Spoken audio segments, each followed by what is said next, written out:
I have a very, very impressive volunteer survivor who actually goes out and talks to patients who are cancer survivors that don't want to face their mammograms. And she actually will follow them for a whole day and take them when she goes for her waxing treatments and other, cosmetic treatments, which she feels are way more painful than a mammogram. Women who explain to patients saying, go for your mammogram, it's not as painful, I'll come with you, but before that, come with me and see how painful a Brazilian wax is. That is now stuck in my head. A Brazilian wax versus mammogram screening, which is more painful. Today, we're diving into the world of surgical oncology with Dr. Anita Srinivasan, an incredible oncologist from Metropolitan Hospital in New York City. We explore the Angela Jolie effect, lumpectomies versus mastectomies, advanced care planning, mammogram screening versus a Brazilian wax, and which one is more painful. What stood out to me was that over the last many decades, well, maybe one single decade, we've seen a 2/3 increase in the number of mammograms.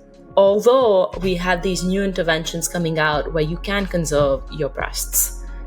Learn more on the show, and let's get started. I have an incredibly cool oncologist with me. This is Dr. Anita Srinivasan from Metropolitan Hospital, joining us to talk about a study, but also to share her background as a surgical oncologist. Dr. Srinivasan, thank you for joining us. Thank you, Samira. It's my pleasure. Can we maybe start by you just telling us a bit about where you grew up and what brought you into the world of oncology? I am a surgeon by training, and I grew up in the south of India and went to medical school in a city called Madras then and now called Chennai. I come from a family of 2 doctor parents, and they were actually a team. My mom was a gynecologic surgeon and oncologist, and my father was the anesthesia for her, and they were quite academic. My mother was a big inspiration growing up in terms of her work ethic and her dedication. They both worked in the public sector in India through their entire medical career. And I did my medical school there, but came here very early for my post-medical school residency and training, which I did in Health and Hospitals, New York City, at Lincoln Hospital, which is in South Bronx, and finished from Pennsylvania Hospital, which is part of the UPenn medical system. I came back and worked for a year in Cornell in surgical oncology, and then decided somehow that I would like to work in the public sector, and hence I have been with New York City Health and Hospital for the last 23 years at Metropolitan Hospital. We are a safety net hospital in the Upper East Side or East Harlem community of New York City, and belong to Health and Hospitals Corporation, which owns 11 acute hospitals in New York City system. Dr. Srinivasan, can you tell us what a safety net hospital is? The safety net hospital, by definition, is the commitment of a health system to provide care irrespective of your ability to pay and your immigration status and your legal status. So we do not discriminate the patient based on their coverage, insurance, their immigration status, or their legal status. And we provide the same care to all our patients, irrespective of their resources that they have in their daily life. And given that this is a public health system, can you talk a little bit about kind of the unique challenges that you face, given the mandate, the philosophy, the goal of the system? So that's a very interesting question, because why would a doctor want to serve in a public health system? And it has its ups and downs. A public health system, at least the one in New York City, is clearly the largest in the country, and it's largely supported by public funding, be it from the state or the city government or federal funds. We function like any other health system, except our medical staff is pretty much salaried. We are not based on a private practice model. And we do have incentives through faculty practice. We have academic affiliations with very prestigious medical schools like Mount Sinai, NYU, New York Medical College. But at the same time, our main commitment is to work for the city.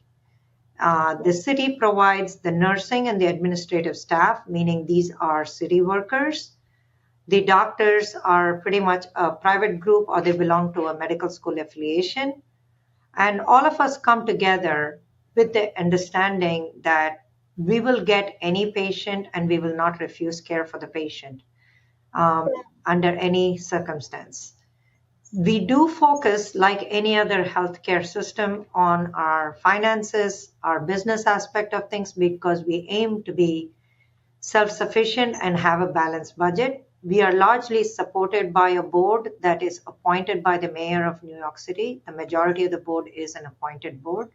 So a lot of the funding does come through political means, which makes it a little tricky and definitely more bureaucratic. But I would say there is no healthcare organization that is not bureaucratic and political in nature. And that's unfortunate, but that's the reality.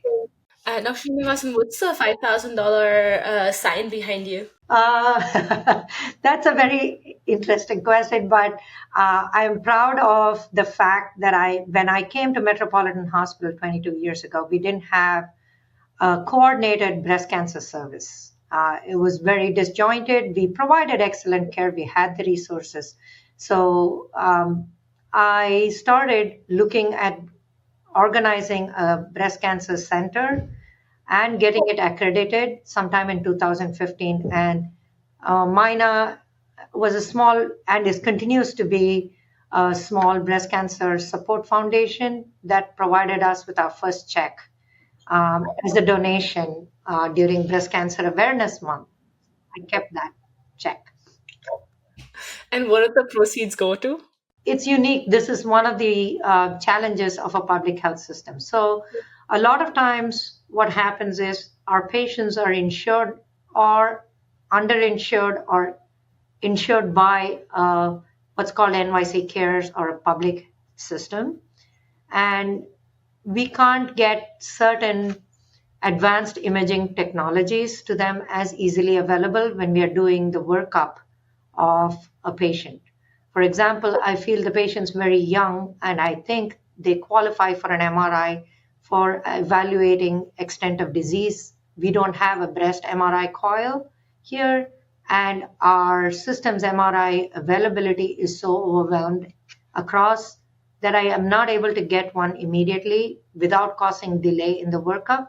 So if I want to send that patient outside the system or their insurance, they do have insurance, but the insurance says, no, we will not approve it, then I'm able to send that patient for a contracted subsidized amount to a private provider, which I lobbied for. And this funding helps these patients, every one of my cancer diagnosed patients, never have to compromise on their workup. So I can get an MRI if I want to on every patient. That helps me plan their treatment in an optimal way. One thing that's always struck me from our conversations, I can't get this out of my head, and I think I've told you this, is that the patients you're helping are dealing with cauliflower tumors often. I just cannot get it out of my head. Can you talk to us about what that is, please? The good news about breast cancer is we've advanced to a point where the imaging picks up very early cancers. However, that applies to a lot of the population that's treated in the US and across the country that have the ability to go and screen themselves and have the resources to do so. As a city and a safety net hospital, we see patients who see us for the first time with huge tumors that they just could not get themselves to pay attention to, or they're coming or they recently immigrated from countries where there was no such preventive care and they've never had a mammogram before, and this is the first that they're seeing of the tumor. and somehow they thought they'll get to it eventually. They didn't. The tumors break through the skin. And these we used to see in developing countries, including in India, when I was training and I went to medical school. But I never expected to see it in 2025 in New York City, but we do see it, and there are multiple reasons, social, economical, and otherwise, that seem to bring this challenge to us. And this is a unique challenge for the city public health system. It's not only me, my colleagues across all the 11 acute care systems see such challenging tumors. We also feel it's largely because the racial and ethnic population we see is so mixed that we don't have a background of how aggressive these tumors are. What is the genetic makeup of this? What is the family risk of this particular patient? A lot of times, at one point in my breast cancer care for patients, I used to see quite often um, patients from Ivory Coast and war-torn areas who were young but had very resistant tumor. This was before we knew how to handle HER2/neu, before we knew how to handle triple negative tumors. And we used to struggle a lot with these patients. And I don't know, and I can't tell you if it's because of the war radiation. I can't quite point my finger, but I know by experience that we will see difficult tumors and we are prepared for it. And one section of that is these cauliflower tumors where patients just break through, the tumor breaks through, ulcerates, and then the patient comes to you, and then I have to actually plan the primary tumor, not just the reconstruction, with my plastic surgeon because I can't even close the skin. I need a skin graft to close the skin after I do a mastectomy on these patients. That's a really good transition into surgical oncology. Can you tell us a bit about, just broadly speaking, what are the types of surgeries you are typically performing on a breast cancer patient? I would aim to perform minimal surgery and maximum results. Um, that's where the field is going. And even though I'm a surgeon and stand to profit from surgery, I would like that to go even more towards minimal surgery and minimal disfiguration and minimal intervention with maximal results. And the way we get there is personalizing care. And the typical surgeries that we offer patients are breast conservation therapy, which is a lumpectomy and assessing the nodes with a sentinel node, and then adjuvant treatment, or a mastectomy.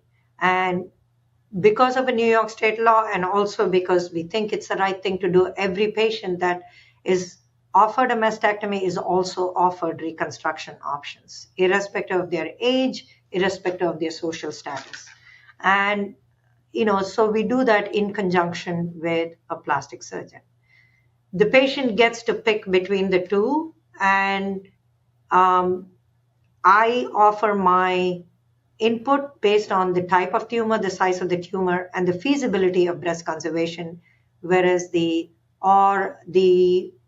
benefit of more surgery, in the sense I will drive the patients towards one or the other based on the tumor, but ultimately it's the patient's decision. Some of them don't really need extensive surgery. They don't need the mastectomy, but they prefer that because of their anxiety, their peace of mind, because of their age. They don't want to keep screening. They don't want to, face this possibility of a cancer recurrence, and they want to minimize it. And we respect that. We make sure that we counsel them a couple of times and then do it. Whereas in some other patients, taking out a large breast cancer that's just not that's quite resistant to neoadjuvant, and now if I don't do a mastectomy, I really can't save much of the breast, and it just looks like a disfigured piece of skin with a nipple on it. I would tell the patient that doesn't make sense. So this requires a lot of planning, but we do offer both breast conservation and mastectomy to patients. Interesting. And if I just summarize that really quickly, breast conserving is primarily lumpectomy, meaning that you're just taking out the tumor plus a little bit more of a margin, and a Yes. mastectomy is removing the full breast. Yes. And then you have plastic surgery options in both cases, depending on the type of lumpectomy, the location of the tumor, the size of the tumor, and in mastectomy also based on whether it's one breast or both breasts. Correct, except largely for lumpectomies, we don't involve the plastic surgeon. It's very rare that I call a plastic surgeon for an opinion on a lumpectomy because nowadays I think almost every breast surgeon adopts oncoplastic techniques where you can actually fill the gap as much as possible when you take out tissue. It may not be a perfect outcome, but nevertheless, you've taken only a part of the breast, you want to close it as best possible, you wait to see how the patient heals. Usually the breast tissue adjusts itself between the seroma and the fat moving around, and then you have to radiate that. So a lot of times we wait what the radiation effect is, and then if needed I would then lean into my plastic surgeon for help. So, with that backdrop, I would love for us to talk about the study that you've read. Maybe you can give us a bit about what was the goal of the study, just very, very high level, and what the key takeaway was for you. So the goal of the study was to compare two modalities of care planning. The advanced care planning is basically setting expectations for the patients, and that was done using a generic video from one particular, in this case, it was John Hopkins, about their surgical services, the oncologic services, a generic video about the hospital and this center versus a more targeted video where patients and family talked about their surgical experience for cancer, large surgery cancers. And in this case, they took a few surgeons, cancer surgeons that operated in that center, and asked them to participate by asking their patients to see the more personalized targeted video a day or a week, ideally a week or so in advance. So they're prepared for the surgical intervention versus, randomized. The other half or the other group saw the generic video of the hospital, and then measured if there was better patient-centered care using some of the measures in the group that saw the ACP video, the enhanced video. And while the conclusions set out to address the primary goal of finding out if this is patient-centered, there were also some very good secondary goals, which was to see whether this pushed the patient towards planning better, for example, for their surrogate decision, and whether they decrease their feeling depressed post-op because they had seen another patient and their family in the video. So those were also measured as secondary outcomes. The results didn't show any superiority of the ACP over a generic video and a conversation that's pretty standard. That's the default. But also, I would call it a non-inferiority.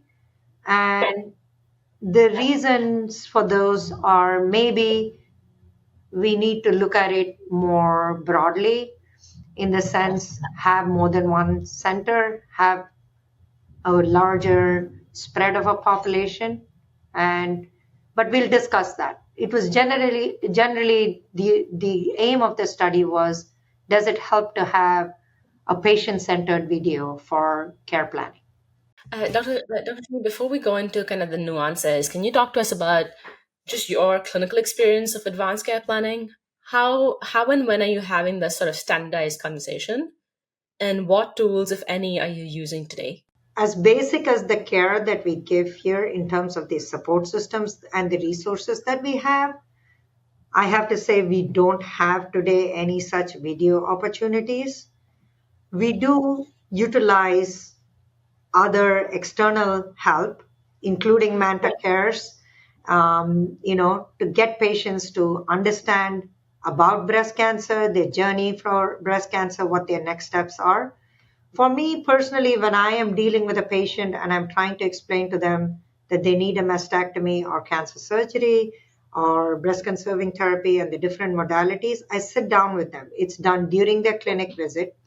These clinic visits are not typically short visits. I have volunteers who are usually survivors help me in supporting the patient afterwards. Once I tell them about the diagnosis and what's ideal, what the next steps are, and then when they come back to me for surgical planning, I usually use a simple board and or a breast model, and I explain to them that this is where we're going to operate, this is what we're taking out, and this is what you can expect. It doesn't really give them a picture as much of the post-op outcome, but they know what I'm going to do, and most of the time I think my patients go on their gut feeling that I'll do right by them, which is not necessarily the right thing to do. They, we owe it to them to show them outcomes, for them to talk to other patients who've gone through similar surgery, which is why I feel this paper is important because it does introduce the concept of advanced care planning from a patient perspective, that too in a surgical practice. So I find this actually quite useful, irrespective of the fact that it ended up being a non-inferiority study. Dr. that's actually very, very helpful context. So, from your clinical lens, given that it's non-inferiority, it's almost like the outcome measured in the study may not have been necessarily reflective of real world clinical practice. Is that a fair statement?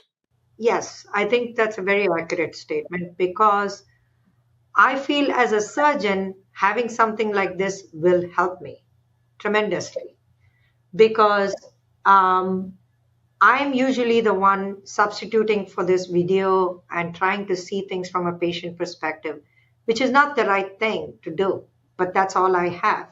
I tell them you're going to feel pain, you're going to feel pulling, and then the radiation will make this go in for a little more fibrosis or contracture later. And you might actually feel a seroma or a lump after I take out because that's how it feels. A seroma is a hard thing. It doesn't mean that the lump has come back. But imagine if another patient who's gone through all this actually says this to the patient, they can relate to it much better than somebody wearing a white coat and telling them this, who's not gone through this. So, from my perspective, I think this intervention was not studied from the provider perspective. The next step would be to actually interview the providers and say, how did you think this helped you in your patient interaction, in the post-op study, in the post-op visits, or overall in your patient care? Do you think this had a positive impact? Now, that's a very interesting thing that would have been very useful to have.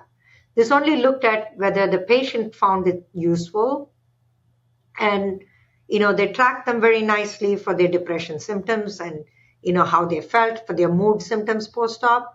But particularly for this, I think it would have helped to have both sides. Um, and that's my perspective. And I also feel as a provider, we a lot of times have not only the responsibility of planning the care optimally and do the standard guidelines, and we get a lot of help because we do always do this in an interdisciplinary fashion. But nevertheless, I'm the one communicating that to the patient. And I feel there's a lot of responsibility and burden on my side. And if this helps lift the responsibility even by a little bit, I feel less burdened. I really appreciate you sharing that perspective. Semi-related to that, I remember one thing that you and I have spoken about before is going back to lumpectomy versus mastectomy and breast conserving surgery versus mastectomy broadly, is that if we look at outcomes, there's a lot of data on breast conserving surgery that shows optimal outcome while minimizing quality of life impact. And yet we see patients who qualify for breast conserving surgery choose a double mastectomy or a radical mastectomy. Can you talk to that a little bit, and how having tools like the videos, having better patient facing material, education, assets might start to reduce the kind of discrepancy we're seeing or the behaviors we're seeing? So that's a very relevant question, especially in the US, where I think we've seen like a two-third increase over the last decade or something of mastectomies versus lumpectomies. So overall, I think it the the patient choice leaning towards mastectomy is because there is fear and anxiety.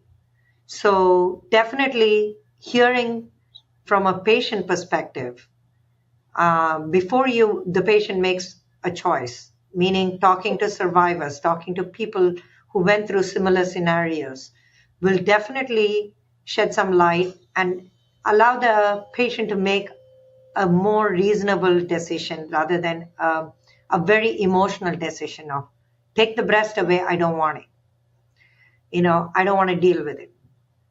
The downside of not having that perspective is you only see phenomenal outcomes.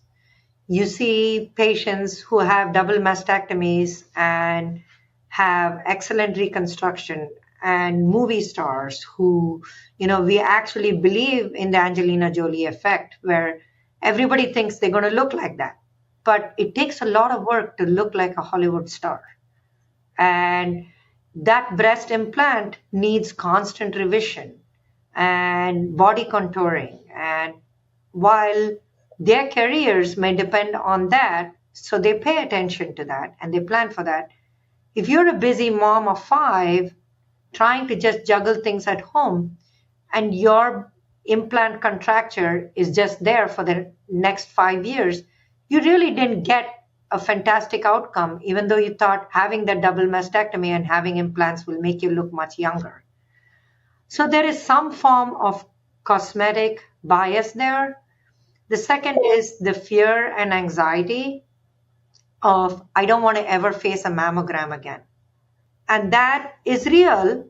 And we should look for a more painless form of, getting tested. However, I have a very, very impressive volunteer survivor who actually goes out and talks to patients who are cancer survivors that don't want to face their mammograms, and she actually will follow them for a whole day and take them when she goes for her waxing treatments and other cosmetic treatments, which she feels are way more painful than a mammogram.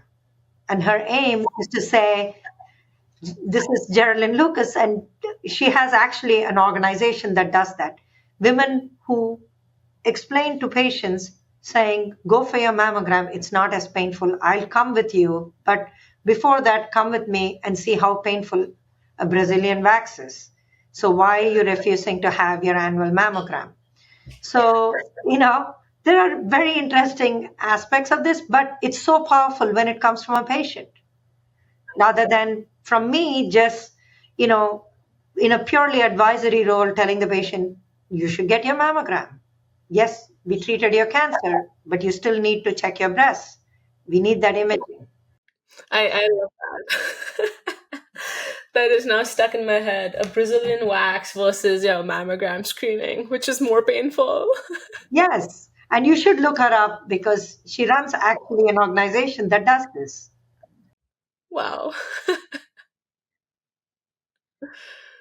Wow. Okay. All right.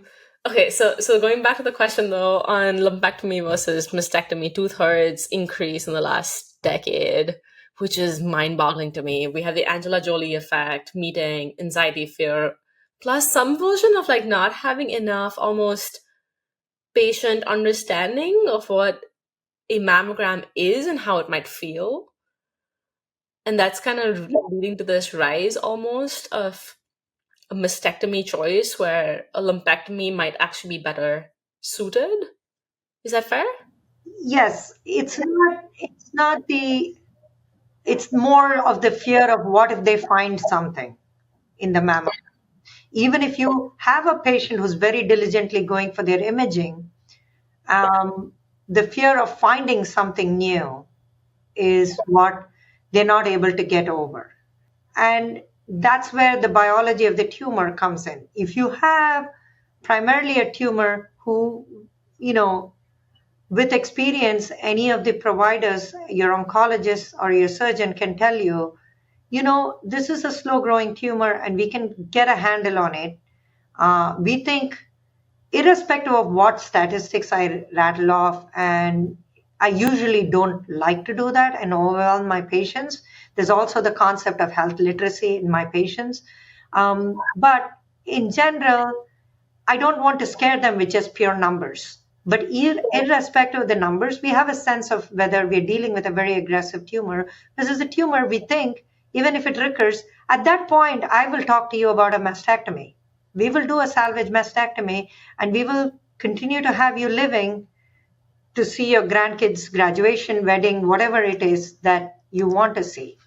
But that requires a certain level of um, health understanding and literacy. And that's where talking to another patient who's been through this says, yeah, I had a lumpectomy, but I'm 10 years out. I am, 18 years out. And no, I've been going regularly for a mammogram. It's become part of my year and it's okay.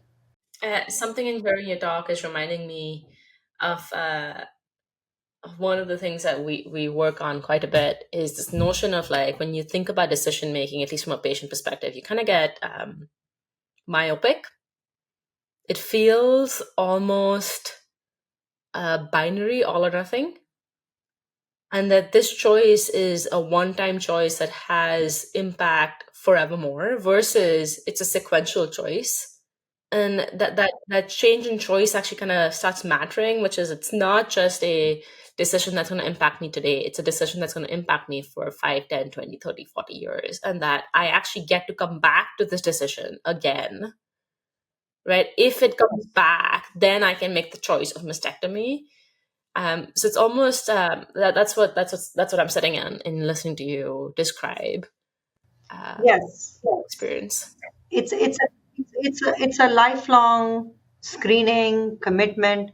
And but even if you have the mastectomy, you have things that you have to take into consideration lifelong, where it's not just the implant related stuff that you take care of. You still have to check your chest wall, you have to check for recurrences elsewhere. You still have survivorship issues and surveillance protocols that you have to follow. So it's not a one and done thing just because you have a mastectomy. And that's where I find patients feel it's a one and done thing. For some of my patients, that one and done is relevant because they just feel like I can't come back to you. I'm going back to my country. I'm too old. I immigrated from there. I'm going to get this. And sometimes we feel the patient's a flight risk. You know, um, I don't think this patient will come for a follow up. You know, but also sometimes the patients expect fantastic results from the reconstruction from plastic surgery. So the plastic surgeon is very, very careful in explaining to them that it's all not going to be, positive. If you've been a smoker all your life, there is a very good chance that if I do an areola sparing mastectomy on you, that is going to have an infection. It's going to have a necrosis. Your microvascular circulation is not great. Your healing is not going to be fantastic. You're a diabetic with very poor control of sugar. If I have a choice to do a lumpectomy on you, I'd rather do a lumpectomy on you rather than you having a mastectomy and reconstruction and then me hoping that you heal well. Because the healing capacity is a big part of it, which is unpredictable both from the patient perspective and the provider perspective. I didn't even think of the comorbidities there. That's fascinating. Which is if you have diabetes or you have a smoking history, your choices may actually be influenced by that too. Absolutely. And a lot of the plastic surgeons choose the type of reconstruction based on that.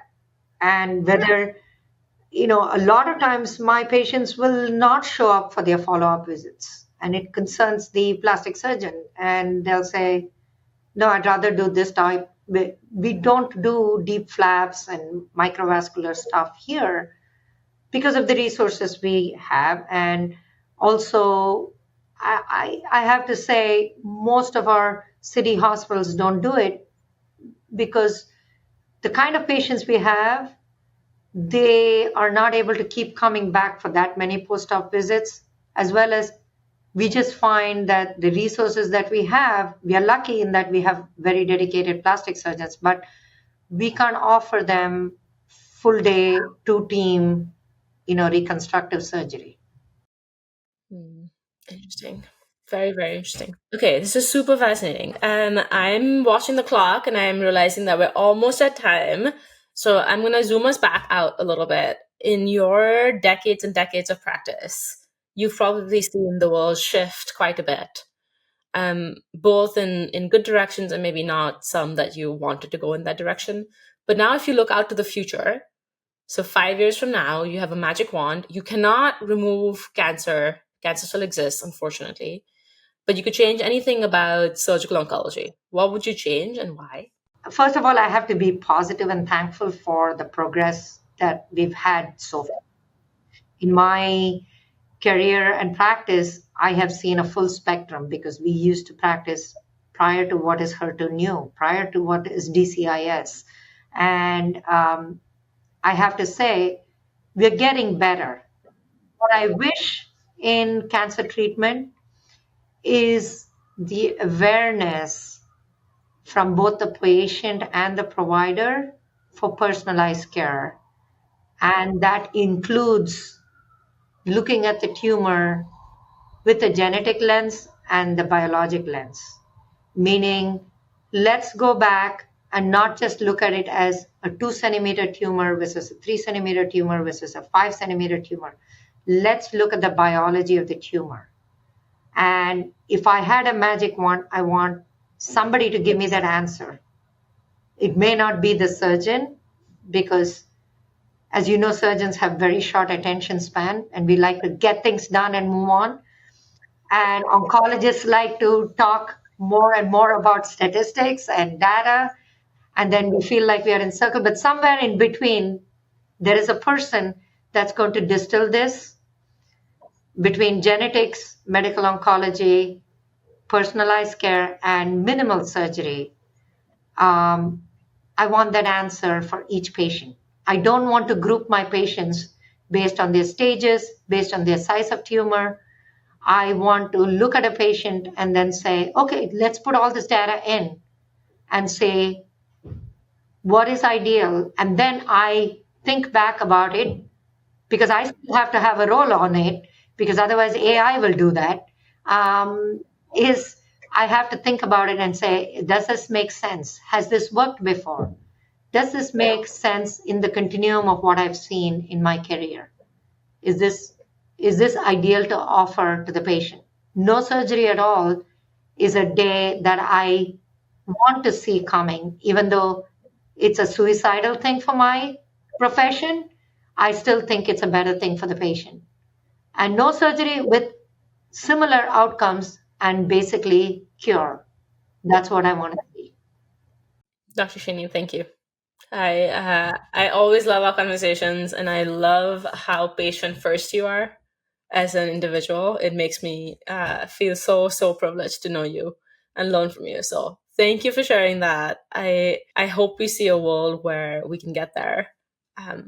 And I appreciate you taking the time out of your busy schedule to record this show. So thank you. Thank you, Samira. Thank you for all you do. And thank you for the opportunity. This podcast, show notes, and newsletter is for general informational purposes only and does not constitute the practice of medicine, nursing, or other professional healthcare services, including the giving of medical advice, and no doctor-patient relationship is formed. The use of information on this podcast or any materials linked from this blog is at the user's own risk. The opinions of the speakers are their own and do not represent the opinions of organizations they're affiliated with, nor do they reflect the opinions of Mantacares Inc. or Mantacares' sponsors. This episode was supported by an award from the Patient-Centered Outcomes Research Institute.